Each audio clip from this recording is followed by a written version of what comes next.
Ah yes, you know the drill. And if you don't, here it is.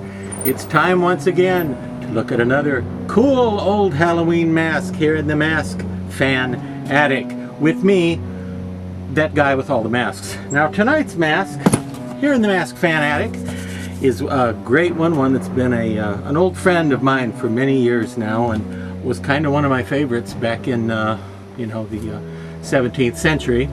I believe it first came out in 1976, sculpted by the incredible Bill Malone. You've heard me speak of Bill Malone before in these segments, I believe. Sculpted by Bill Malone originally, and said to have been based on an illustration by Bernie Wrightson in an old Swamp Thing comic book. It was the Don Post Timberwolf. That's right. Now, before the Timberwolf, Wolfman masks, werewolf masks, generally had the humanoid look with the hair on them, more like Lon Chaney. This was really innovative at the time to make something that looked more like a full-on animal head rather than a hairy human being.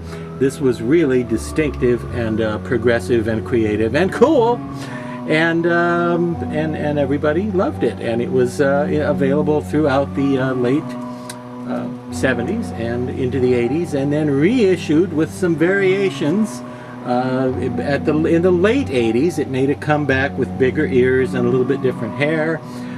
It was reissued again for loving collectors back in the year 2000 as part of the retro line of old Don Post masks. And when the retro line was coming out in 2000, us old goats were excited because they were going to be bringing back some of the old masks we remembered from our misspent youths. But that turned out to be largely disappointing, because even though they looked just like them in the catalog and they were made from the same masters and the same sculptures and they were the same designs, they tended to be made of really thin, flimsy latex, which in most cases has already deteriorated and rotted away by now. So that retro line was not everything it could have been. It was cool to see those characters again, but the quality just wasn't there.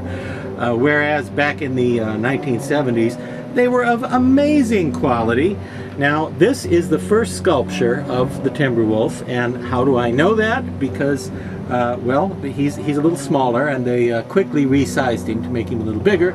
But to be absolutely sure, look at the number of teeth, and between his two big upper fangs, this one has 5 teeth in between. Quickly, it was changed to a little bit bigger version, possibly because this one was a little hard for people to get on and off. It is a little small under all the hair.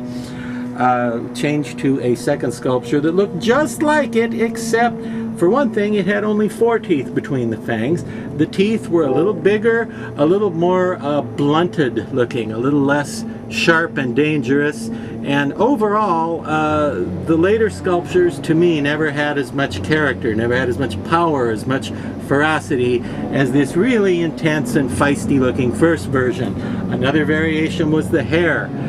Sometimes the hair came all the way up to the eye socket like this and had hair on the muzzle, kind of like a Chewbacca mustache. Do you see the Chewbacca mustache going on, parted in the center there?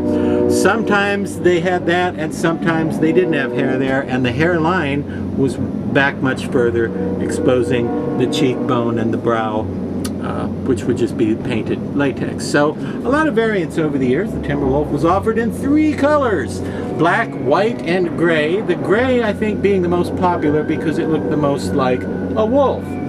I had all 3 of them at some time or other back in the Ice Age, and I would have to say I believe the white one is my favorite, just because it was so surprising, so super dramatic to see a white werewolf. Now, I've never seen them offer a brown one. I know a few copies were customized and finished up in brown, but they never actually made an official catalog brown Timberwolf.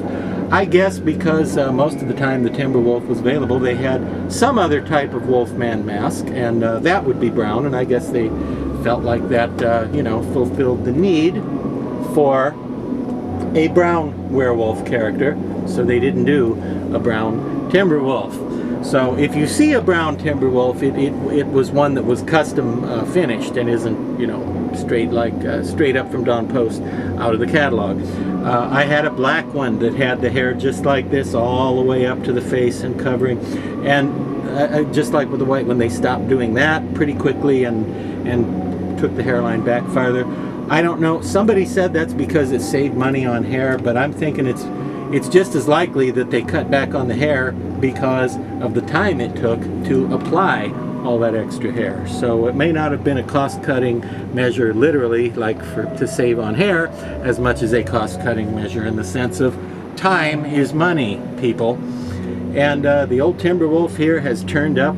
Well, there are pictures from centuries ago of when he was in Dr. Lady's old haunted houses.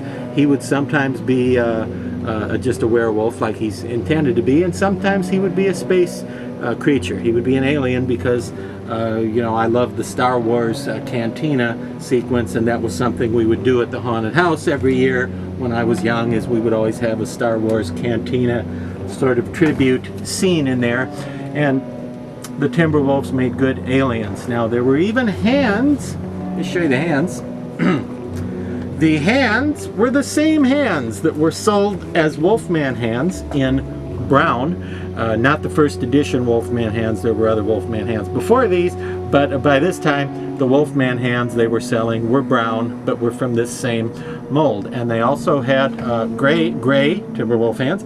I don't think they ever made black Timberwolf hands. Maybe they thought if you bought the black Timberwolf, you'd use their black gorilla hands with it, and that would be close enough. I don't know, but I don't think they ever offered black Timberwolf hands. And I love these hands. The same hands were sort of multi-purpose. You see, they were multitasking hands. They were sold in various flesh colors and other colors for other monsters. So you might order hunchback hands, which I did a million years ago, and I got a pair of these painted flesh tone colors. And at one point, believe it or not, even though I never saw this catalog, at one point they were sold as Eric hands to go with a Phantom of the Opera type character called Eric that they sold, who was sort of a blue-gray color. And I had a blue-gray pair of these same hands. You see, you leave the hair off and they're good all-purpose monster hands. So they were sold for a ton of characters, although I believe they were originally designed to be Wolfman, aka werewolf, hands. You can still occasionally find a good Don Post Timberwolf turning up someplace where they sell old masks and you know, Halloween collectibles. eBay, sometimes eBay dealers find these, but yeah, which one do you like best? I like the gray, I like the black, I like the white. They were all cool. Like I said, the white may have been my favorite just because when I was young he was like the most dramatic, and it was just the most crazy to see a white werewolf. Was really cool and really fresh and different. And again, I like that first sculpture, that early sculpture with the 5 teeth and the slightly pointier, smaller teeth, the best, although the later versions were nice too. Okay, except for one that was an entirely different sculpture that was called Timberwolf, but it didn't look anything like this sculpture, but yeah, not that one. But the variations on this one were all pretty good. And a very significant character from mask history, and as non-movie characters, non-licensed characters go, the Timberwolf is certainly a classic any way you look at him. And now, if you'll pardon me, I'm going to get back to practicing my home dentistry.